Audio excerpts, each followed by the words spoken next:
All right, everyone. Well, again, thank you all so much for coming to our UCR Staff Conference 2025. We're super excited to have all of you here. Just wanted to send a reminder out there that all of these sessions are being recorded and will be posted on our UCR Staff Assembly YouTube channel, and the keynote presentations will also be stored in the UCR LMS. So if you'd like closed captions for this session, please click on the Show Closed Caption button at the bottom of the screen. While we can use chat to interact, you will see a Q&A function. So as we get to Q&A, we'll be asking that you put your questions in there. Also, you can upvote questions and we can interact that way. So we'll use Q&A as we get to the end. So all that being said, I would like to introduce our awesome speaker for today. So Melanie Ramiro is our Performing Arts Marketing Specialist for the College of Humanities, Arts, and Social Sciences at UC Riverside. She's also currently the president of UCR Staff Assembly.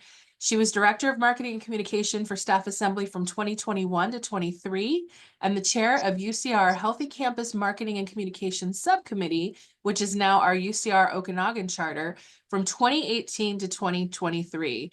Before joining CHAZ, Melanie served as the UCR Library's Communications Specialist from 2016 to 2021.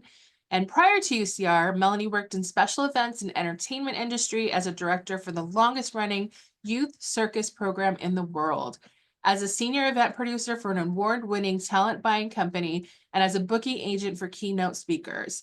I've had the opportunity to work closely with Melanie over the last couple of years, and I will tell you, she is very talented and very good at what she does. So with that, I would like to welcome our speaker, Melanie Ramiro. Erica's trying to make me blush. But thank you, everybody. Welcome. I'm gonna try and power through everything. So first, let me get the slides up here. If any of you know me, I tend to, it's like drinking from a fire hose when I've got all of this going on. So I'm going to take you through everything that I know as quickly as I can. So here's a snapshot of my career before I came to UCR. As Erica mentioned, I worked for an award-winning talent buying agency. You'll see in the background, Sam Manuel is there. They were one of our clients. That's not the company that I worked for. So I did a lot of different events with a lot of different artists, comedians, speakers, things like that. And today, I want to take you behind the decision-making process when people are thinking about what event to attend, because if you understand that, you can understand better about how to market your events effectively. So usually people have a 5-stage decision-making process, and you don't have to read everything on these slides because I'm going to share them with you at the end of the presentation. The most important thing to remember is a confused mind never buys. So when you're looking at how to get your event in front of the right people, you want to understand that first they're going to find it. They'll probably stumble upon it. Then they might gather some more data or some information about it. And it depends on if they make their decisions with their logical mind or with their emotional mind. So after they've gathered the information, they're going to compare and contrast the different events that they have to choose from. Then they'll make a decision about which one will they go to. And last but not least, they'll take action. They'll buy the ticket, they'll show up, they'll come to your meeting. So once they've gone through that process, you understand that in the marketing world, we want to help get them to a yes. It's not just allowing it to happen. We want to help coach that response out of them. So this is the 6-stage process of influence from the book of the same name by Robert Cialdini. So getting people to say yes to anything that you're trying to sell them, 6 different things come involved in that. So reciprocity, if you do something for them, they're inclined to do something for you. So if you give them value, they're likely to see the value in what it is that you're doing. If you are consistent and you're committed to the messaging that you share, that helps them to see that you're doing what you say you're going to do. Social proof is when you have the option to see that other people are going. If you and your friends are talking about what different movie you're going to go see, or what concert you want to go see, or what event on campus you want to do, it helps to see that other people you know and like are going.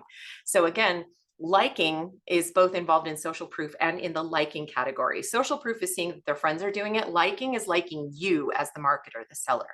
So authority is people refer to positions of authority or prestige if they see that it's something that they know, like, and trust, and they know that you give a quality product or deliver a quality event. That's usually where that comes in.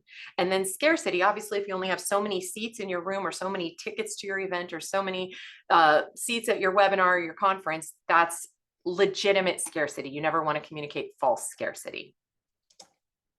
Why won't it let me advance? There we go. So understanding sales conversion, there's always the sales funnel. So for example, don't get scared by these numbers, but say our university theater has about 465 seats. We might have 15 seats that are comps.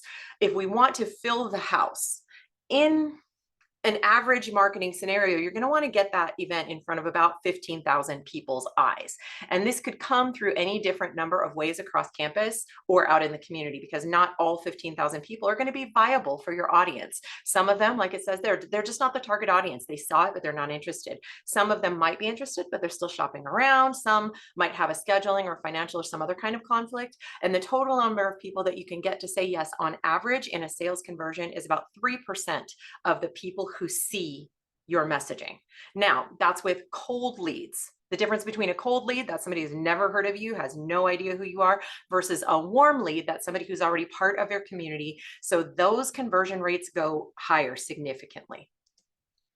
So understanding that marketing is the business of promoting or selling products or services, including research and advertising. So I'm not going to get too in the weeds about research and all of that, because that gets really granular, but everybody's probably heard that you have to see something 7 times before you take action on something. So one of the most obvious places to see that is on your campus calendar platform. Ours is populated by a software called Localist, and you can find it at events.ucr.edu. Different campuses might have a different software, but in general, there's going to be a place where all of the events on campus show up. Digital platforms, these are either on or off campus. They can include everything from email newsletters, social media. We have TV screens and LED signage all around campus. There are also billboards out in the community, spotlights in our employee portal, as well as our student portal when you log in to go do things. You can also encounter radio interviews or PSAs, like with our campus radio station, KUCR. Additionally, you have traditional or physical media. So this could be printed posters or flyers that you see on or off campus, as well as press releases sent out to traditional media outlets. And that's usually done a couple weeks before your event. So there's also event hierarchy to be mindful of. How big is your event? What audience is it open to? Because not all events are the same, and therefore they're not all going to be marketed the same way. If you've got something that's open to the local and external community, you might need to get started a lot sooner, especially if you want to invite your elected officials. If it's just open to the campus community, but say you want to invite the chancellor, the provost, somebody else who's higher ranking among your campus leadership team, you might need to start, 8 to 10 weeks. But if you want government officials, you might need to start 10 to 12 weeks out. If it's for your department or your college only, maybe 5 to 6 weeks, 7 weeks is around the magic number there. But if it's invitation only, you still need about 4 weeks, ideally 6 weeks, because if you've got catering and things like that involved, you want to make sure you have time for all of that. So here's some examples of marketing deadlines that are UCR specific, but I think they probably are relevant across all the different campuses, because once you're marketing in a higher ed environment, there's a lot of similarity from campus to campus. So about 8 to 10 weeks before, you need to have a consult meeting with somebody like me on your marketing team, contact your government relations, and reach out to the chancellor or provost office. Just say, hey, we're thinking of doing this event on this date. Would that work for their schedule? You don't need to submit the request form yet. About 6 weeks before, but sooner is always better, start designing your posters, your flyers, your invitations.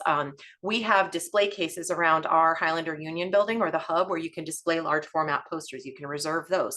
You can get email invitations out to your VIP list with a link to an RSVP form. And you can, at this point, submit the request for the chancellor or the provost scheduling. They require 30 days in advance, but they appreciate more advance notice, and you're more likely to be successful getting them there. 5 weeks before, you need to book your poster printing appointment at the UCR library, if that's what you're doing, or get working with your external vendor to print things. If you're working with external campus vendors, like we have 3 billboards outside the UCR campus that you can submit through the city. They require their artwork to be submitted at least 5 weeks before the event. You can start working with our university relations team on creating a press release, and you can also reach out to your campus radio station to see about setting up an interview or asking if they'll do a public service announcement or a PSA for your event. And now is also a good time to do a reminder to your VIP list about their special invitation opportunity. 4 weeks before, you're going to want to submit your LED signage artwork to all of the digital signage places around campus. You can also begin working on your event program design. You could submit an R-Space spotlight, which is just a little digital image, and then they click through to the event listing on your campus calendar. Your campus calendar should also be set up by this point. You can also draft your press release, work on campus ticketing, submit your information to the ticketing office if it is ticketed, or set it up for some kind of a free RSVP, as well as get your order placed for your external poster vendor. Getting closer. This is in the crunch time. And ironically, this is when most people tell me they have an event coming up, which is about 3 weeks before. And if you see, all that stuff that passed is no longer an option if you wait till the last minute. So here, this is where we're getting down into the nitty gritty and the crunch time. Our parking services needs their information submitted at least 3 weeks before. Also, if you want directional signage showing people how to get to your event out on the campus streets, that's also due at that time. Here is when you're also going to be printing your posters. You're also going to be delivering your large format posters to the Highlander Union building. You'll be reviewing your press release, preparing to submit it, scheduling your radio event interviews, as well as starting to curate your email newsletters or pitching it to other newsletters, and preparing your briefing to give to the chancellor and the provost's office, as well as any government folks. 2 weeks before, your tickets should now be on sale, your poster should be installed, your social media posts should begin hitting, as well as your email newsletters should start going out to the community. Here is where your media relations team will also be sending out your press releases, and you'll be delivering your briefing or your run of show to the chancellor and provost's office. And you should do a special invitation just to your department list or listserv. 1 week before, another reminder to your VIP guests who said they were coming. Hey, don't forget you were coming. Any ticket holders should also get an email reminder here. Radio interviews should be on the air by now, so you can share them to social media. Media articles should also be running, so you can share those to social media. Your newsletter should also remind people once more that the event is coming up, as well as another email reminder to your department list. Printed or event programs should be completed and delivered to your event liaison, or if you just do digital programs, you can give them a flyer with a QR code where folks can download that. 2 days before, last minute email reminders to your ticket holders and your VIP guests, social media posts to your stories to remind people, hey, this is happening tomorrow, we're in 2 days. Your directional signage should be printed and delivered to your event team, and any user generated content, like if you're partnering with any students who are involved with this event, they will be posting things and you should be resharing that to your stories or your profile on social media. So when you're thinking of marketing, you always want to think of audience experience. Like, how does your audience see what you're marketing? Most of the time, it's going to be mobile first. People are looking at their phones more than they're looking at computers nowadays. So design it for that platform. Consider UX, which in marketing language means user experience. So if you look over here on the right, you see where it says you're invited, and then it's got little brackets around first name. That's actually a personalization field inside of our MailChimp. So that would say you're invited, Melanie, if it was coming to me. So the other thing to remember is if you're using digital marketing platforms, please, please, please, please, please, I've said this in other webinars before, please stop putting QR codes in anything that's going to be shown on an email or on social media, because again, they're viewing it on their phone, which means they probably don't have their camera available to take a picture of their own phone screen. So it's like counterintuitive. QR codes go on printed media only. Printed media only. Get off my soapbox now. But I will remind you, so back in the day, when I showed you those pictures of me with all of the artists behind their concerts, we used to just go grab everybody's email and then start dumping them into our email list, which is totally illegal now.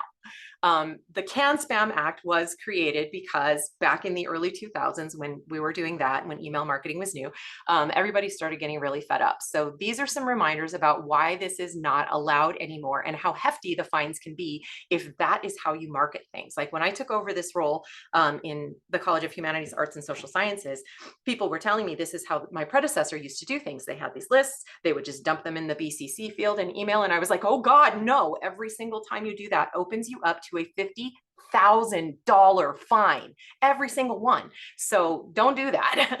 Be compliant. Use something like MailChimp or Contact Julie or something like that so that people can opt out if they want to, and they can also opt in if they want to. And it gives all of this other information so that you are compliant with the Can Spam Act.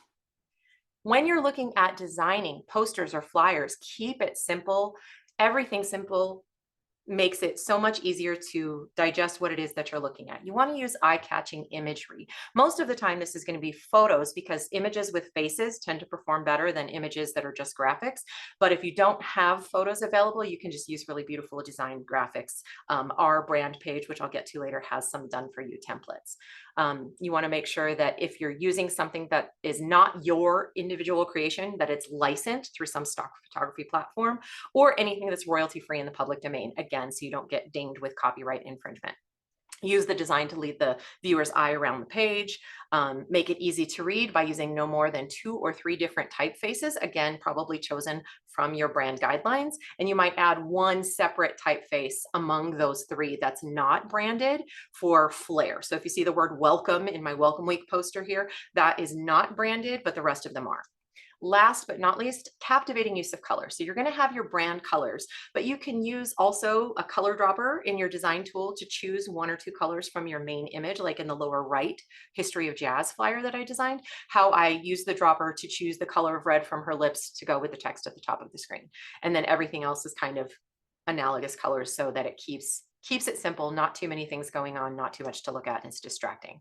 So I'm a big movie buff, and these are some of the top movie posters of all time. And I'm only showing them here to show you, when you look at the design, they're actually quite simple in terms of the graphic elements. I think Star Wars is the busiest one because it has the most characters showing, but the Jaws image, the Scarface image, if you look at Ghostbusters, Silence of the Lambs, Titanic image, those are all super, super simple. And it's the type of thing that if you were driving by on a freeway, it would catch your eye. You have like less than 3 seconds to catch somebody's eye with design. So your design skills have to be really, really strong, which is again, why it really helps to partner with your marketing team to do this. Canva has a lot of great templates, but I'll get to this later. If you're using the same Canva templates that everybody else is using, your stuff is going to look just like everybody else's. It's not going to be distinctive. It's not going to be unique.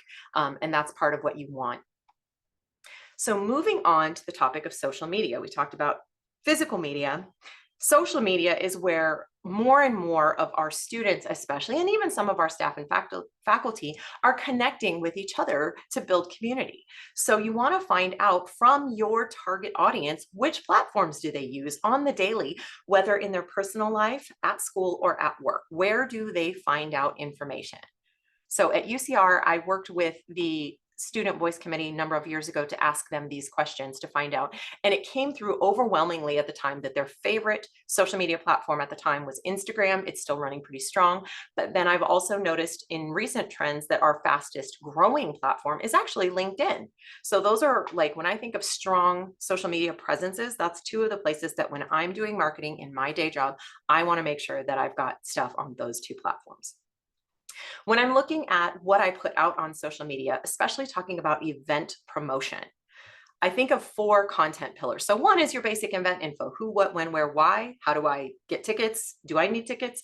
Give them everything they need in that gathering information stage of the decision-making process that they would need to know to move them closer to a yes. Next, you can share a little bit of behind the scenes, sneak peeks, teasers. Like think of like when you're looking at movies, you see a teaser and then you see a trailer coming closer to the movie's release date. So teasers can be just like, ooh, building curiosity. What is this that's coming? Some very mysterious graphic or something like that, but it's, it's got the name, but really not a whole lot else. And then as you get closer to it, you can share some behind the scenes info. What's the cast doing behind the scenes? What's the crew doing behind the scenes? What does rehearsal look like? Who is your presenter? Who's your speaker? Just build a little bit of curiosity around your event to get people like more invested in what it is that you're doing. Then you want to find a way to get other people talking about your event. So this again comes back to, can you get newspaper, TV, podcast, radio interviews, anything like that, working with media, whether it's your on-campus paper, off-campus paper, campus radio station, things like that, other people in other departments talking about it, even faculty talking about it in their classes and telling students about this cool event that's coming up. Get other people talking about it. Make them your partners, give them what they need to know to share. And last but not least, why is it relevant? Like, why should I care? I always joke about this, but it's so true. There's so much competition and so much information about there nowadays that it's really hard to like punch through the jadedness and get people to see why what you're putting on is relevant in today's world, in today's climate. Like, give them some lead information about like why they want to be a part of this conversation at this event, or what this event will teach them or share with them, or how it will change their lives. And why first and foremost, should they choose your event over any other events happening on your campus or in your town on the same date? So there are 3 keys when you're thinking about social media to high performing social media content. And I won't go too deeply into each of these, but when you're looking at your content pillars that I just talked about or other things about events, you want to educate what's going on, who, what, where, when, why, right? You want to entertain them. Can you make it fun and interactive with the content that you're putting out there? I've noticed that a lot of times video will perform really well in this category, in the entertain category, as opposed to educate, which could just be a still post with a well-informed caption. And then you want to inspire them to take action, inspire them to choose your event. So looking at your content calendar, when you're talking about event promotion, first of all, you want to reverse engineer your plan. How many tickets do you need to sell? How many bums in seats do you need to have a successful event? And then you build your content calendar around your event milestones. This is coming soon. Tickets go on sale next week. Tickets are now on sale, yada, yada. You can drop out a save the date just to get it on people's radar. You can mention VIP only promotions or special packages. How could they get on your VIP list? Tickets are now on sale. Surprise event bonuses. Don't forget, we're going to have a talk back after this. We're going to have a dramaturg coming and doing this reading, something like that. And then final event reminders. Last of all, don't forget to do a post-event recap. Show people how cool it was. And so they make a note of it that they want to make sure to be at that thing next time you host one. And oh, look, it was upside down. Goal-oriented strategy. So again, starting from the end, begin at the end and build your plan from there. So when you're thinking about social media, try and avoid these mistakes. Don't come at it with no plan, no intentional strategy, or no clear goals. Don't post the same thing 7 times. You want to mix it up. Mix up your content format so it's not just all the same flyer image that you're posting. You know, post an image, post just text, post a link, post video, all these different things. When you're writing a caption on social media, make it look like you're talking to like one person or one very specific audience. Don't be like, hey, you guys, be like, hey, you, I want you to come to my event, blah, blah, blah, and build that around your ideal audience, which we'll talk about more in a minute. Don't use QR codes on social media, please, for the love of God. Don't look unoriginal. Please modify those Canva templates. If you are using Canva, or even if you're using branded templates from your campus, get it modified enough by using a different image or something just to make it look uniquely yours. Don't use the wrong hashtags. You want to choose specific hashtags that are relevant for your campus or your event topic. Don't ignore or delete comments. How many times do I see when I'm running social media, people are like, where did that ticket link go? Or how do I get this? Answer their questions. And then look at your analytics, and learn what's performing better around this. And then you adjust your strategy as you're going along. You're like, oh, wow, that video did really well. Let's do another one like that. Don't forget about accessibility. And I know when we're in a hurry, I'm guilty of this too. Sometimes I totally forget to put my captions on there, or I totally forget to put my alt text. And then I feel so bad afterwards. And half the time I'll just go, okay, I got to delete it and re-put it back up there. So save yourself the time. Takes a little bit more time, but do it right the first time so you don't have to go back and redo it. Build relationships with your audience. When they leave a comment, like their comment, answer their comment. Don't make what you're posting all about you. Instead, make it about your audience. Tell them what's in it for them to come to your event. And then if you have the means, collect emails. Like I market performing arts events at UCR. So I have a specific email list. If you want to know about performing arts at UCR, sign up here. And that's on my performingarts.ucr.edu website.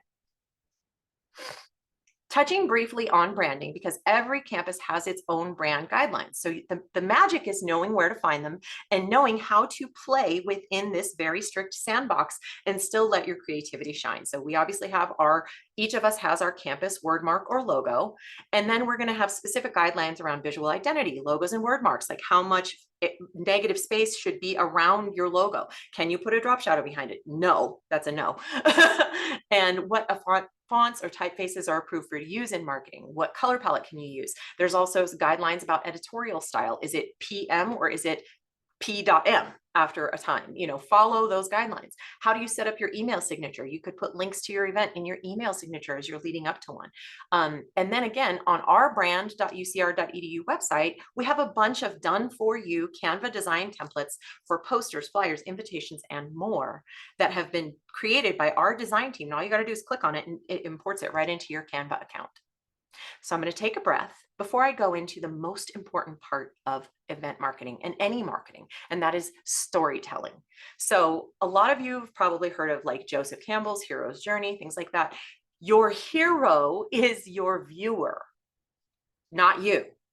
So when you're storytelling to somebody, you have to learn how to speak in the language that resonates best with the person who's reading your message. So first part of this is, of course, know yourself. You got to know how to clearly communicate who you are, what you're doing, and what you've got to offer. But the second part of it is keeping it simple. So knowing who you are. I love the Avengers. I'm a big Disney nerd. So Tony Stark said it so shortly in exactly summing up who he is as a character. Can you sum yourself up that well to your ideal audience? Doesn't have to be these exact words. Obviously, please don't use these words. But how can you sum up who you are and what you do? Then, who should attend? This is where we're really digging into the good stuff. This is your target audience, and this is how we're going to find out how we can communicate and resonate most strongly with them.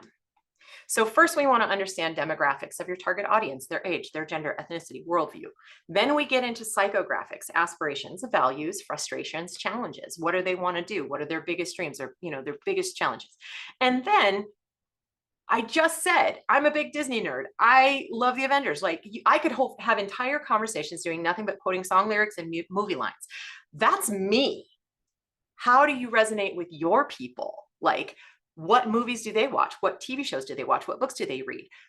Use their language to resonate with them. If you understand your people, like you will click with them so fast and they will love it. It will be likable. It will be shareable. They'll invite their friends because if you can entertain, educate, and inspire all three, it makes your content easily shareable. You want your marketing to be shareable.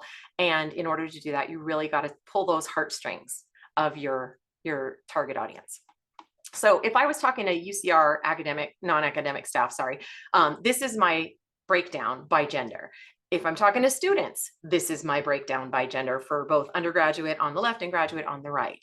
If I'm talking to non-academic staff by ethnicity, this is my breakdown. If I'm talking to undergraduates by ethnicity, this is my breakdown.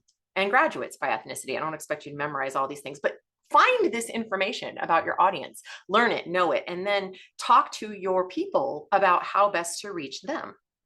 So this is our non-academic staff by age. So this is a fun little snapshot just to see across our staff demographic when we were marketing this conference, this is the various age groups we were marketing to. So you can see we're very, very heavy on the younger staff. So we had to resonate a lot with the millennials and exennials. So when you're looking at stuff like this, you want to talk about how your event is different. Because there's so many different things going on campus. You don't want to make it a competition of who's better. Just how is your thing different? And then when you're putting together your event calendar listings, you want to make sure you cover all of these things again. It asks you specifically to fill out all this information. So make sure that you complete all of it. Give it all to them so that they can make the most informed decision possible. 2 notes on this, our campus calendar, again, Localist is the software that we use. You can add departments and you can add groups, but just as a polite thing, ask permission before adding somebody else's group or department, because how many times do I get emails from my chairs going, who put this on my calendar? Can you get it off? And I look at it, I'm like, yeah, that's not relevant for us at all. Somebody just said, oh, I'm just going to choose everything. No, that's rude. Don't do that. Also recognize your co-sponsors, but again, get permission. So again, coming back to why should they care? Why should they care when there's so many choices out in the world? I don't know if you've ever been trying to pick what to watch on TV at night. You've got so many different streaming platforms. It's decision paralysis. So you want to punch through that. So here is, again, getting back to what makes your event different, why they should care. This gives them a compelling call to action, or a CTA, as we like to say in marketing. So I'm going to talk very briefly about a book that I love, written by a woman named Sally Hogshead, about fascination triggers. It's called Fascinate. And these are 7 different ways to connect very quickly with your audience, depending on what triggers them the most. So the 7 triggers are innovation, which is the language of the creative people; passion, which is when you've got your people, your extroverts, that's them; power, this is like your leaders, like if you're on a disc, this is your D or your red people; prestige, this is the ones, this tends to be a lot of academia, especially if you're talking to faculty. A lot of them are very hung up on prestige because it's all about excellence, credibility, how many publishing things have you done, yada, yada. Trust is your quiet, slow but steady people. They don't like change. Mystique is your quiet people who say the most insightful thing ever, very unexpectedly. So they're very curious, but they don't say a lot out loud. And alert, these are the people who are like, oh my God, what about this? Don't forget about that. The details, detail oriented. Those are your people. So if you can think based on one of these things, what's your target audience out of those 7 options. And then you're going to phrase your event marketing language to resonate with one of those 7 options. So if you're not a writer, you can totally go into ChatGPT, put your event description in there, and then say, hey, ChatGPT, rewrite this sentence using Sally Hogshead's Fascinate power trigger. And this is what it would look like if you were marketing commencement. Join us for an unforgettable celebration. I'm not going to read the whole thing to you. You can read it. If I wanted to rewrite it for prestige, that's what it would look like. If I wanted to rewrite it to resonate with a mystique audience, that's what it would look like. Passion, this is what it would look like. Alarm, this is what it would look like. Alert, sorry, she changed the words of some of these. So alert is alarm and rebellion is innovation. So if you wanted the innovation crowd, the creatives, this is what it would look like. If you wanted the trust crowd, this is what it would look like. So that's one way that you can get 7 different options by just saying, give me this trigger, give me that trigger. So now I'm going to pause. I'm going to stop sharing and I'm going to take some questions. Looks like we've got one. Oh, why is that up in front of my screen? Erica, how do you want to choose the questions? Well, we actually have a raised hand, so why don't we start there? Jan Newman, please feel free. You can take yourself off mute. If you'd like to turn on your camera, you can ask your question, whatever you're comfortable with.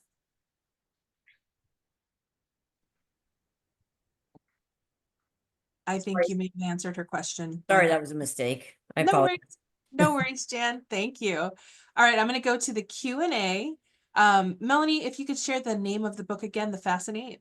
Oh, well, I can share my screen again because that's actually on the next one. These are all my recommended reading books. So the first one is Fascinate by Sally Hogshead. Other books that I love, I've read all of these. They're like my marketing Bible, you know, like my little collection. So The Power of Visual Storytelling by Katerina Walter and Jessica Giolio. That one talks a lot about when Instagram was new and using videos and visuals to market. Made to Stick by Chip and Dan Heath talks about sticky marketing and how to get it to be memorable. They have a little success framework that they use. Influence, I talked about this one very, very briefly at the beginning. Robert Cialdini, that's all about getting people to do what you want them to do. It's the power of persuasion. Contagious by Jonah Berger talks a lot about why things catch on, particularly in social media, like why things go viral. If you're always trying to go viral, that's a good one. And then last but not least, Influencer by Carrie Patterson. Same authors who wrote Crucial Conversations. So I know we do those trainings on campus. This same author group also wrote a book called Influencer, and they talked about how they've used storytelling throughout the world to create social change. So it's not specifically about event marketing, but it is about creating change. Very nice. We're getting a lot of positive comments about those books. Yes. And the ChatGPT prompt again is just like you take the sentence, because like not all of us are writers, right? And you can just say, come to commencement, come watch our students graduate, right? And then I always drop the link to like the commencement website or something in there. I don't do anything to do with commencement. I just chose it because every campus has one, right? And if you think about it, that's kind of like a built-in audience event. We don't have to market it real hard because all of our students' families want to come to it, right? But if we did, you can put the description and then the link to the website in there and say, okay, look at this website, rewrite this sentence using Sally Hogshead's fascination trigger, and then choose which of the 7 triggers you want to use. And you'll get the slides. You can see them all again. And if you read the book, if somebody is asking in the chat, which one of these would I start with? I would absolutely start with Fascinate first. And that's a great book. I can second you on that, Mel. Yes. It looks like we have a couple other questions in the Q&A. One of them is more of a comment. So if you do have to include a QR code, people can screenshot it and it'll work from their saved photos. So just to share as a workaround. The next question is, what is the best way to partner across units for events that are for external constituents, alumni, parents, prospective students, public? Example, UCR night at Angel Stadium. Cool. So one of the ways on social media that's relatively new is inviting collaborators. So I've done this a lot when we had campaigns around like register to vote, cast your vote, things like that. So I would post a video that my team made, and they were just holding a flyer, register to vote or cast a vote. And I tagged UCAN, the UC Advocacy Network, and I tagged University of California as collaborators because I thought the students did a really great job with the video. And I was like, well, hey, they can choose whether they want to accept my invitation or not. And they did. And the difference between the one video that I had that was tagged with collaborators and the one that was not was the difference between like 5,000 views and like 17,000 views. So it just automatically increases the viewership because you've got multiple audiences having access to it. And then the more interactions that you have with those posts, the more the algorithm is like, oh yeah, push that out more people see it. So that helps too. The other thing is just have a conversation with people representing those different constituents in the different departments about how can we do this?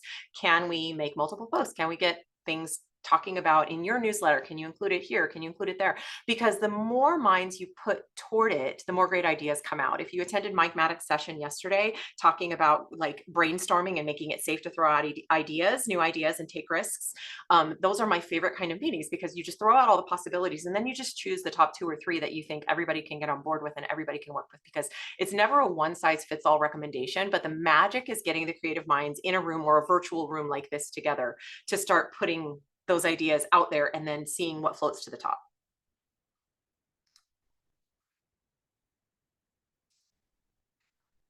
Oh, you're muted, Erica. That was a test and you passed. Great job.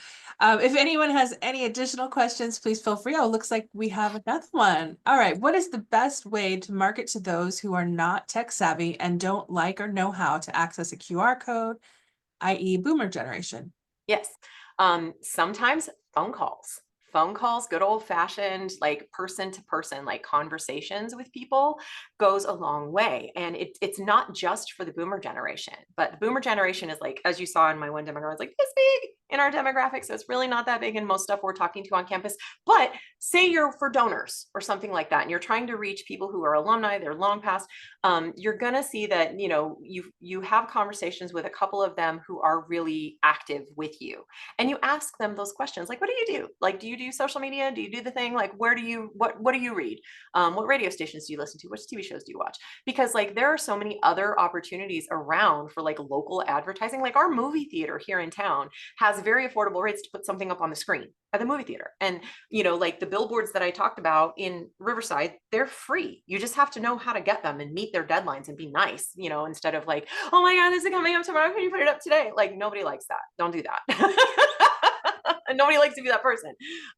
So reaching out to the people and asking them how to reach them, asking them what media they consume, like what's their daily life look like, what newspapers do they read, or anything like that will help you tremendously. Because just because somebody's a boomer, like think about this, like I'm a Gen Xer. I function like a millennial. Erica laughs at me all the time because I'm always like super techie, but like I shouldn't be as tech savvy as I am, but I am. And so there are some boomers who are tech savvy, but the ones who are not, if that is your target audience, that is your biggest favorite, you need to connect with them. You got to ask them, like, what can I do to best connect with you? It might be old direct mail. It might be phone calls. It might be something like that. Like, for example, leading up to Highlander Day for our college, we actually do a phone calling campaign. Our team does. And we get the students to call other students and say, hey, I'm a current student here at UCR. Highlander Day is coming up. Have you thought about coming? You should really come, and here's why.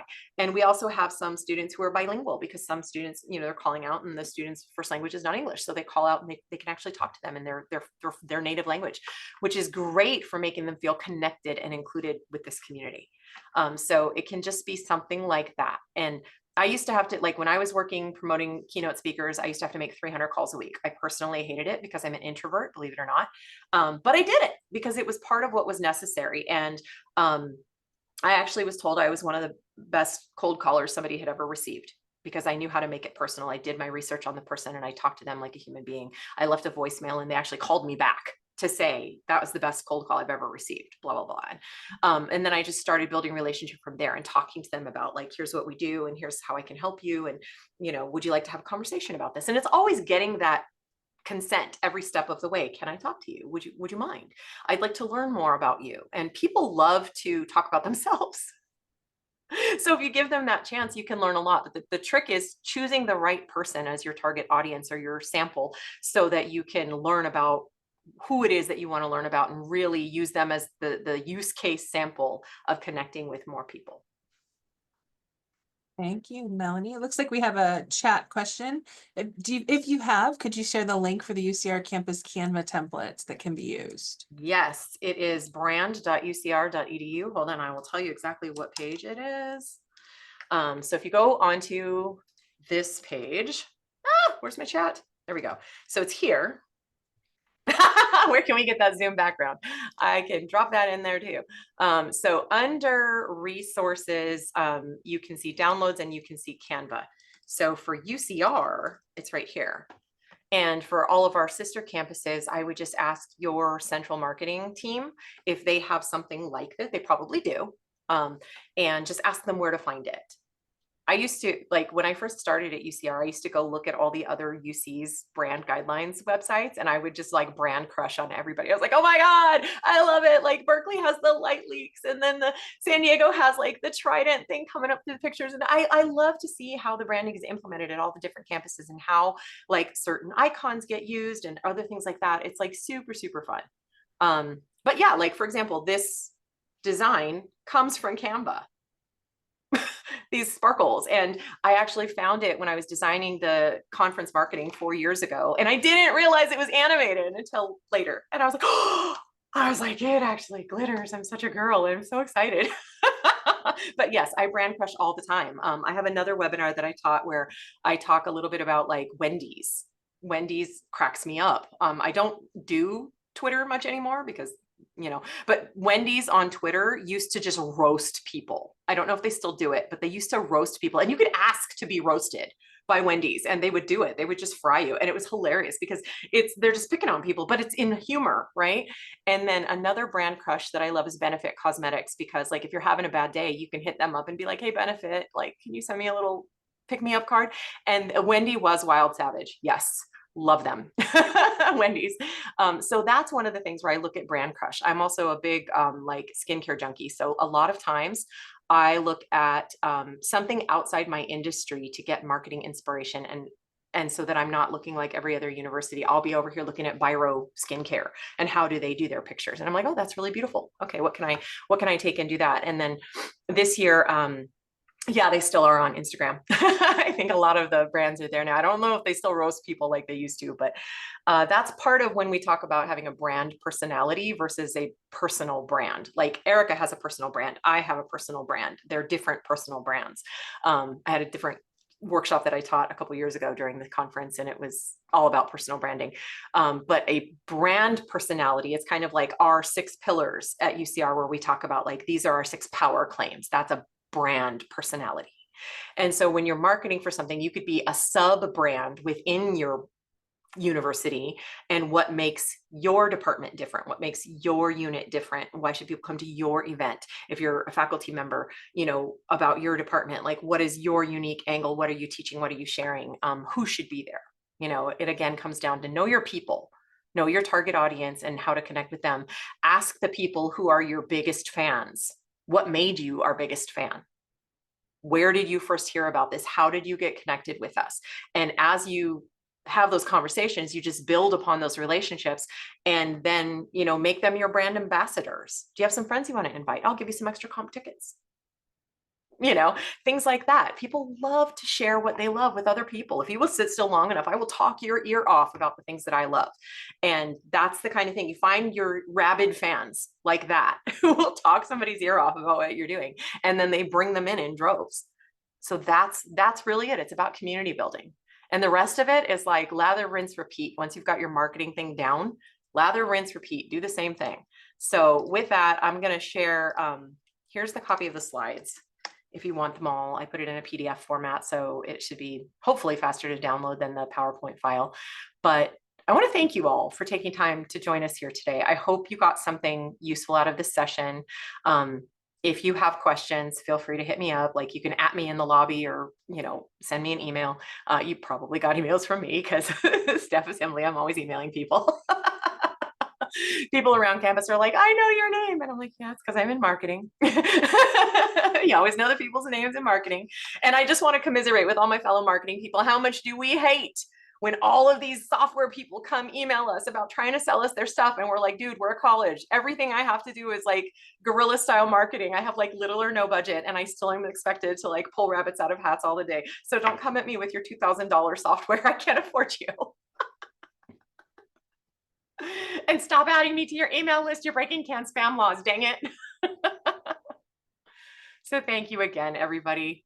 Thank you for coming to our conference. Thank you for joining me for this session. Well, thank you, Melanie. Any last minute questions before we close out? Please feel free. Seeing lots of love it and thank yous in the chat. That was a great presentation. I feel like I know way more about marketing now since I met Melanie a couple years ago, so I'm grateful myself. So with that, I'm going to go ahead and close us out. We hope you've enjoyed your time with us today. As you know, our goal is to keep the UCR Staff Conference 100% free to attend. We couldn't do that without the generous support of our sponsors, UCR Staff Assembly, LEAD, UCR Human Resources, Employee and Organizational Development, and of course, Schools First Credit Union. As a reminder, the conference will be uploaded to the UCR Staff Assembly's YouTube channel. And for those of you that are here in Riverside, a reminder that our closing session is taking place today for our UCR staff, Wednesday, March 26, 2 p.m. at the UCR Alumni Center. Please RSVP if you plan to come on the conference website if you haven't done so already. You can do that by going to the session tab and reserving a spot. So all of that good information. We hope you have a wonderful day, everyone, and continue to attend our sessions. And thanks all for coming. Have a great day, everybody. Bye, everyone. Thank you.